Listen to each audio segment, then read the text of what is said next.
시장 분위기 살펴봤으니까요. 대응 전략 세워봅니다. 카카오페이 증권의 윤정식 부장입니다. 안녕하세요. 네, 안녕하세요. 네. 오늘 특징적인 부분이 IT, 특히나 이 반도체주들의 강세입니다. 3월 마지막 날 이 빅픽처라는 코너에서 반도체주들을 이렇게 싹 다 훑어봐 주셨잖아요. 그때는 정말 시장에서 크게 주목하지 않았는데 좋으니까 담고 가자라고 조언해 주셨던 게 오늘장 이렇게 분위기가 잡히니까 생각이 나더라고요. 이제 드디어 바닥이 나온 것인지 반도체주 투자 전략 어떻게 세워볼까요? 네, 우선은 반도체가 사실은 레포트들 내용들을 좀 쭉 살펴보더라도 굉장히 좋다 이런 내용은 사실은 많지가 않거든요. 근데 포인트를 좀 두 가지로 보셨으면 좋겠습니다. 한 가지는 반도체는 어떻게 보면은 이 본연의 실적 가치보다 조금 더 피해를 많이 보았던 상황이다라고 보시면 되겠고요. 그러니까 국내 시장에서는 어쩔 수가 없습니다. 삼성전자와 SK 하이닉스의 비중이 너무나도 크죠. 지금 LG 에너지 솔루션이 그나마 들어오면서 반도체의 비중이 조금 떨어졌는데 국내 시장을 외국인이 팔아야 되는 상황이었죠. 이런 상황에서 기관도 팔아야 되고 외국인도 팔아야 되고 시장의 하락폭보다 종목의 하락폭이 더 컸습니다. 그러면서 삼성전자와 SK 하이닉스 굉장히 많이 매도를 했거든요. 그러니까 시장의 영향 때문에 외국인과 기관이 팔아야 되는 상황이었기 때문에 이 두 종목을 좀 더 많이 파는 부분이 하나가 있었고요. 그리고 또 하나는 그렇기 때문에 시장이 하락만 멈추더라도 반도체에 대해서는 매도가 굉장히 강하게 나올 그럴 가능성은 굉장히 좀 낮은 상황이다라고 보여지고요. 그리고 이 시장에서 가장 중요한 건 최근에는 실적입니다. 근데 실적 다음으로 중요한 거 본다라면 가격적으로 얼마나 매력이 있느냐 이 부분이거든요. 근데 가격적인 매력도까지 본다라면 반도체주 사실 첫 번째 이 피해봤었다라고 말씀을 드렸는데 시장보다 더 많이 떨어졌다라고 말씀을 드렸죠. 그렇기 때문에 가격 매력도를 따진다면 실적 대비해서는 가격이 굉장히 싼 편입니다. 그렇기 때문에 이 두 가지가 좀 부각이 된다라고 보시면 되겠고요. 그리고 마지막으로는 반도체가 시장 예상보다는 이 시장 예상이 안 좋을 때는요. 항상 이 예상보다 훨씬 좋았습니다. 시장 예상이 굉장히 좋을 때는 그 예상보다는 안 좋았고요. 시장 예상보다는 변동폭이 그만큼 작았다는 얘기인데 시장에서 예상치를 발표했던 예상을 하는 정도가 상반기에도 아직 굉장히 긍정적인 정도는 아니었거든요. 근데 그 긍정보다는 잠정 실적이라든지 레포트에서 추정 실적들 나오죠. 이 실적들이 예상치보다는 계속적으로 올라가고 있는 상황입니다. 그리고 IT 기기에 대한 부분들, 반도체에 대한 수요들 이 부분이 생각만큼 많이 줄진 않고 있고요.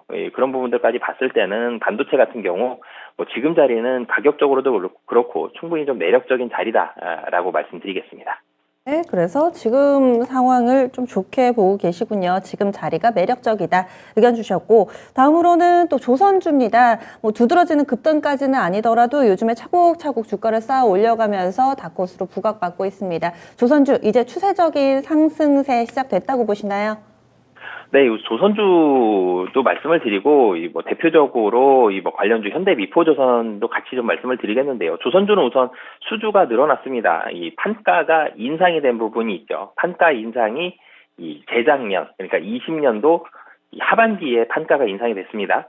그리고 수주가 굉장히 좀 본격적으로 많아졌던 게 작년 2분기 정도거든요. 그런데 조선주는 이 수주가 들어온 다음에 리드타임이라 그러죠. 돈을 받아야 되는데 이게 1년 반에서 2년 정도 걸립니다. 굉장히 좀 리드타임이 긴 업종 중에 하나인데요.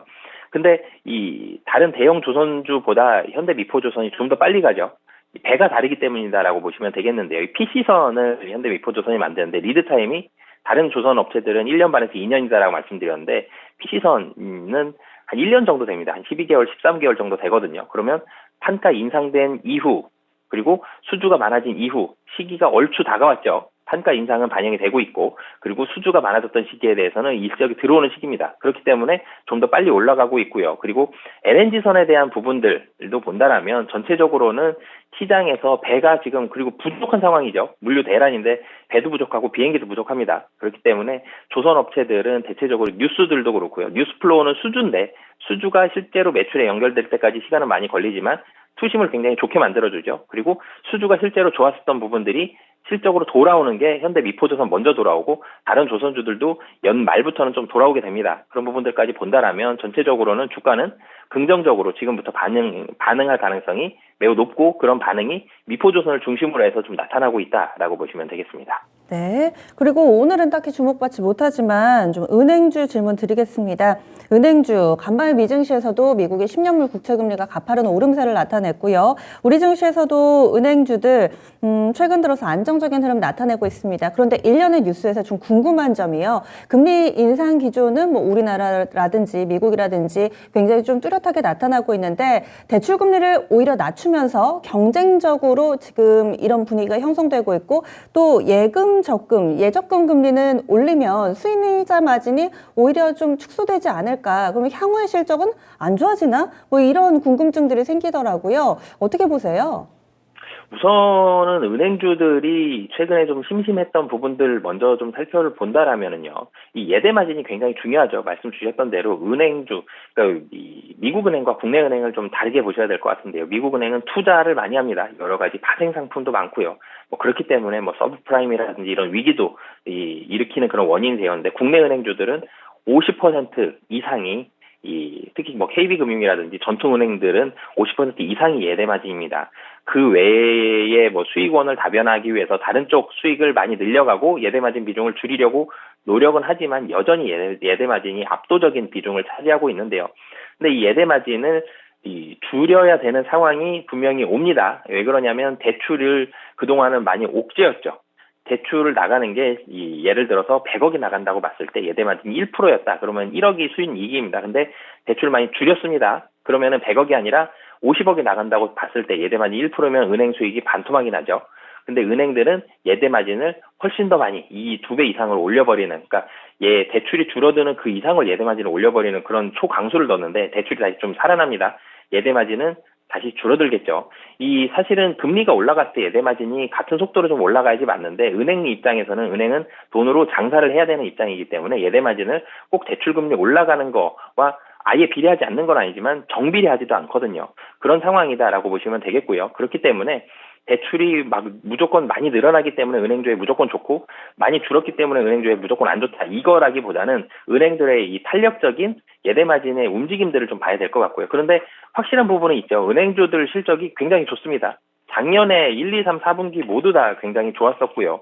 그리고 22년도 연간 실적도 굉장히 좋다는 팩트거든요. 그래서 이런 실적에 좀 주목을 하셨으면 좋겠고요. 그리고 미국에서 이 실적 발표일이 됐을 때 실적 발표일이 됐을 때 앞단에 나오는 게 이제 은행주들이 먼저 나오고 은행주들 대체적으로 실적이 좋게 나옵니다. 미국 시장에서 전일 밤에도 은행주들이 실적이 좀 좋았었죠.